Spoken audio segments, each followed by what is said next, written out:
Euro കപ്പിൽ ആദ്യ semi അല്പസമയത്തിനകം ഫൈനൽ ഉറപ്പിക്കാൻ സ്പെയിനും ഫ്രാൻസും നേർക്കുനേർ. മ്യൂണിക്കിലെ അലയൻസ് അറീനയിലാണ് മത്സരം. ഹരി ഗോവിന്ദ് വിവരങ്ങളുമായി ചേരുന്നുണ്ട്. ഹരി, ആദ്യ 11 ആയോ? എന്തെങ്കിലും മാറ്റങ്ങൾ ഇരു ടീമിലുമുണ്ടോ?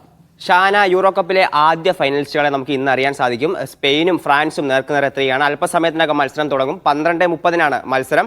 ഇതിനോടകം തന്നെ രണ്ട് ടീമുകളുടെയും ആദ്യ 11 പുറത്തു വന്നിട്ടുണ്ട്. ഫ്രാൻസ് നിരയിലേക്ക് വരുമ്പോൾ 4-3-3 എന്ന ഫോർമേഷനിലാണ് ഫ്രാൻസ് കളിക്കുന്നത്. നിർണായകമായ 2 മാറ്റങ്ങളുമായാണ് ഫ്രാൻസ് ഇറങ്ങുന്നത്. ഗോൾ കീപ്പറായി മൈക്ക് മൈഗ്നാൻ തന്നെയാണ് ഇടം പിടിച്ചിരിക്കുന്നത്. പ്രതിരോധത്തിൽ ജൂലിയസ് കുന്ത്, വില്യം സാലിബ, ഉപ്പമെക്കാനോ, അതുപോലെ തന്നെ തിയോ ഹെർണാണ്ടസ് എന്നിവർ തന്നെ അണിനിരക്കും. മധ്യനിരയിലാണ് ഒരു പ്രധാന മാറ്റം. എഡ്വാർഡോ കമവിംഗയ്ക്ക് പകരം അഡ്രിയാൻ റാബിയോട്ടാണ് ഇറങ്ങുന്നത്. റാബിയോട്ടിനൊപ്പം ഷൗമിനിയും അതുപോലെ തന്നെ സൂപ്പർ താരം എങ്കോളോ കാന്റെയും ഇന്ന് ടീമിലുണ്ട്. മുന്നേറ്റത്തിൽ ഉസ്മാൻ ഡെംബെലെ ഇന്ന് ആദ്യ 11ലേക്ക് എത്തിയിട്ടുണ്ട്. ആന്റോയിൻ ഗ്രീസ്മാൻ, അവരുടെ പ്രധാന താരമായ ആന്റോയിൻ ഗ്രീസ്മാനെ പുറത്തിരുത്തിയാണ് ഇന്ന് കോച്ച് ദിദിയർ ദശാംസ് ആദ്യ 11നെ പുറത്തേക്ക് വിട്ടിരിക്കുന്നത്. കിലിയൻ എംബാപ്പയും അതുപോലെ തന്നെ കൗലോ മുവാനിയും മുന്നേറ്റത്തിലുണ്ട്. മറിച്ച് സ്പെയിൻ നിരയിലേക്ക് വരുമ്പോൾ 4-2-3-1 എന്ന ഫോർമേഷനിലാണ് സ്പെയിൻ ഇന്ന് കളിക്കുന്നത്. സ്പെയിൻ നിരയിലും നിർണായകമായ 3 മാറ്റങ്ങളുണ്ട്. പ്രതിരോധത്തിൽ ഇന്ന് സസ്പെൻഷൻ മൂലം പുറത്തിരിക്കുന്ന ഡാനി കാർവഹാലിനും അതുപോലെ തന്നെ ലേ നോർമണ്ടിനും പകരം ജീസസ് നവാസും നാച്ചോ ഫെർണാണ്ടസും ഇന്ന് ആദ്യ 11ലേക്ക് എത്തിയിട്ടുണ്ട്. അവർക്കൊപ്പം ഐമറിക് ലാപ്പോട്ടും കുക്കുറേലയും പ്രതിരോധത്തിൽ ഇടം പിടിച്ചിട്ടുണ്ട്. ഗോൾ കീപ്പറായി ഉനൈ സിമോൺ തന്നെയാണ് ഇന്നുള്ളത്.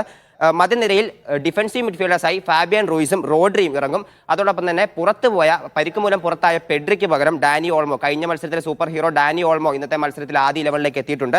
ഡാനി ഓൾമോയ്ക്കൊപ്പം സൂപ്പർ താരങ്ങളായ ലാമിൻ യമാലും നിക്കോ വില്യംസും 2 പാർശ്വത്തിലായി കളിക്കും. സ്ട്രൈക്കർ റോളിൽ ക്യാപ്റ്റൻ അൽവാരോ മൊറാട്ടയാണ് എന്നുള്ളത്.